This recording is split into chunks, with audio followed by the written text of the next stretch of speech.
Haleluya. Shalom saudara yang dikasih dalam Tuhan.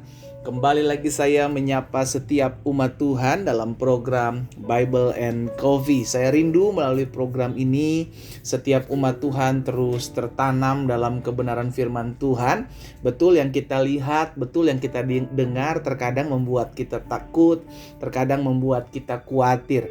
Tapi ketika kita merenungkan firman Tuhan, Alkitab katakan jelas bahwa kita tidak diberikan roh ketakutan, tapi kita diberikan roh yang membangkitkan kekuatan. Tatkala kita merenungkan firman Tuhan, kita dapatkan kekuatan. Tatkala kita merenungkan firman Tuhan, kita temukan pengharapan. Tatkala kita merenungkan firman Tuhan, ada hikmat buat setiap jalan-jalan yang tertutup, sehingga kita bisa melihat jalan keluar yang Allah sediakan buat kehidupan kita. Karena itu, melalui program Bible and Coffee ini, saudara yang dikasih dalam Tuhan, saya mengajak setiap umat Tuhan untuk tetap terus merenungkan firman Tuhan. Apapun keadaan kita tahu dari Tuhan datang pertolongan kita. Kita berdoa, kita datang kepada Tuhan. Bapa, terima kasih buat hari ini. Kami mengucap syukur buat kasih setia Tuhan, buat anugerah Tuhan dalam kehidupan kami. Kami percaya bukan suatu kebetulan hari ini kami boleh kembali merenungkan firman Tuhan, dan kami percaya ada hal-hal yang Tuhan ingin sampaikan buat setiap kami. Karena itu hamba berdoa di dalam nama Yesus, biarlah kuasa dari tempat yang maha tinggi turun mengurapi kami, sehingga kami mengerti akan kebenaran, dan biarlah kebenaran itu yang memerdekakan hidup kami. Di dalam nama Tuhan Yesus Kristus kami berdoa. Haleluya. Amin, amin. Puji Tuhan. Nah, saudara yang dikasih dalam Tuhan, ada satu kebenaran firman Tuhan secara khusus yang saya mau sampaikan hari ini dalam Keluaran pasal 18.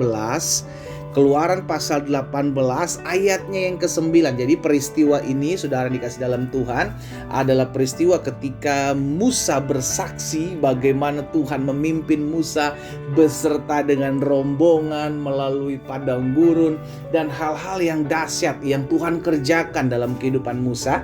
Dan apa yang terjadi ketika Musa bercerita kepada papa mertuanya yakni Yitro, maka inilah respon Yitro, saudara dikasih dalam Tuhan. Keluaran 18 ayat 9. Maka bersukacitalah Yitro tentang segala kebaikan yang dilakukan Tuhan kepada orang Israel, bahwa ia telah menyelamatkan mereka dari tangan orang Mesir.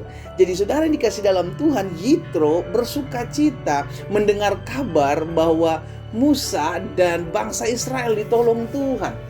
Yitro bersukacita ketika mendengar kabar hal-hal dahsyat sudah Tuhan kerjakan dalam kehidupan bangsa Israel. Nah, masalahnya ada banyak orang hari-hari ini, saudara dikasih dalam Tuhan, sudah tidak lagi bisa melihat orang bersukacita, ya kan? Sudah tidak lagi bisa melihat orang senang. Ada orang-orang yang memang saya sebut orang-orang aneh, sudah dikasih dalam Tuhan, ya kan? Karena mereka tidak bisa melihat orang senang, maka mereka sakit hati. Susah melihat orang senang, senang melihat orang susah. Inilah orang-orang, jenis orang di akhir zaman.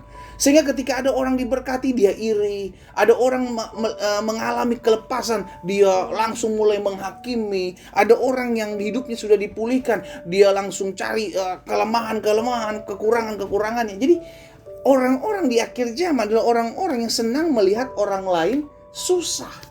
Susah melihat orang lain senang. Berbeda dengan Yitro. Yitro bersukacita tatkala mendengar kabar sukacita yang dialami oleh bangsa Israel bersama dengan Musa. Yitro bersenang dengan dengar kabar bahwa bagaimana Tuhan menyelamatkan bangsa Israel dari tangan orang Mesir. Iya kan? Nah, hari ini kita diingatkan, saudara dikasih dalam Tuhan, ayolah kita jadi orang-orang yang senang melihat orang diberkati, gitu kan. Susah ketika melihat orang tidak sedang mengalami kesusahan, gitu kan. Sehingga akhirnya kita jadi orang-orang yang empati. Makanya Roma pasal 12 ayat yang ke-15, Rasul Paulus pernah mengatakan seperti ini. Roma 12 ayat 15 bilang begini, bersukacitalah dengan orang yang bersukacita, dan menangislah dengan orang yang menangis. Ada empati yang ditunjukkan oleh orang percaya. Itulah yang harus kita lakukan di tengah-tengah dunia yang semakin hari semakin jahat, Yang senangnya cuma ngelihat orang susah, yang susahnya ngelihat orang senang gitu loh. Pengennya tuh terfokus kepada diri sendiri gitu saudara. Kenapa ada banyak orang-orang tuh susah ngelihat orang senang dan senang ngelihat orang susah? Karena pengen dirinya itu ngalamin yang baik terus. Pengen dirinya itu aja yang disenangkan. Pengen dirinya itu yang dipuaskan. Me, myself, and I. Saya, dan saya. Saya yang mesti senang, saya yang mesti berhasil, saya yang mesti diberkati. Saya nggak peduli orang lain susah, saya nggak peduli orang lain menderita. Yang penting saya, dan saya. Itu jahat, saudara dikasih dalam Tuhan. Nah, hari ini kita diingatkan, ayo kita jadi orang-orang yang peduli. Orang-orang yang senang melihat orang lain senang. Ketika kita ngelihat ada orang tersenyum oleh karena pertolongan kita, kita pun ikut bahagia. Iya kan? Kita pun juga harusnya merasa empati, merasa susah ketika melihat ada orang susah di sekeliling kita, merasa menderita ketika kita melihat ada orang yang juga mengalami penderitaan. Itu yang Rasul Paulus katakan, bersukacitalah dengan orang yang bersukacita, menangislah dengan orang yang menangis. Sehingga akhirnya kita menjadi orang-orang yang memancarkan terang kasih Tuhan. Saudara dikasih dalam Tuhan, dimanapun hari ini kita berada, ayo sama-sama kita cek diri kita masing-masing. Sudahkah kita bersukacita dengan orang-orang yang bersukacita? Sudahkah kita menangis dengan orang-orang yang menangis?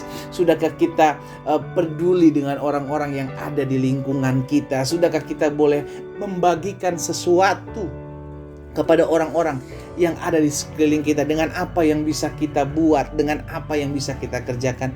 Betul, kita tinggal di dunia, saudara dikasih dalam Tuhan, tapi jangan sampai karakter kita adalah karakter orang-orang dunia yang susah ngelihat orang senang dan senang melihat orang susah. Karena itu pastikan dalam hati dan hidup kita selalu memiliki kerinduan, pakai hidup kami ya Tuhan, sehingga melalui hidup kami banyak orang mengalami kesenangan, melalui hidup kami banyak orang mengalami sukacita, dan melalui hidup kami ada banyak orang mengalami kasih dan lawatan Tuhan. Kita berdoa, kita datang kepada Tuhan. Bapa, terima kasih buat kebenaran firman-Mu. Kami mengucap syukur kalau Tuhan taruh sesuatu di hati kami untuk senang melihat orang senang, bersukacita ketika kami melihat ada orang-orang lain sekeliling kami yang bersukacita. Bukan dengan apa yang bisa kami kerjakan, tapi karena Tuhan sendiri yang terlebih dahulu membuat hidup kami mengalami damai sejahtera. Itu sebabnya biarlah apa yang Tuhan taruh dalam hati kami dengan segala damai sejahtera dan segala sukacita, kami boleh mengimpartasikan buat orang-orang di sekeliling kami. Tuhan Yesus, hamba berdoa buat setiap umat-Mu dimanapun mereka berada, sehingga kami menjadi orang-orang yang peduli, orang-orang yang empati, orang-orang yang tidak menutup mata dan melipat tangan, tapi kami buat sesuatu sehingga melalui kehidupan kami nama Tuhan Yesus yang dipermuliakan. Hamba juga berdoa buat yang sakit di dalam nama Yesus. Biarlah kasih, sukacita, damai sejahtera, kuasa kesembuhan turun mengalir dalam kehidupan setiap umat Tuhan. Mereka yang terbaring di rumah-rumah sakit, mereka yang terbaring di rumah mereka masing-masing, di ranjang mereka masing-masing. Hamba berdoa dalam nama Yesus, biar kuasa kesembuhan turun mengalir dalam nama Yesus atas hidup mereka. Dan mereka yang susah, mereka yang perlu dihiburkan, kami percaya Roh Kudus yang menghibur setiap kami. Di dalam nama Tuhan Yesus Kristus kami berdoa. Haleluya. Amin.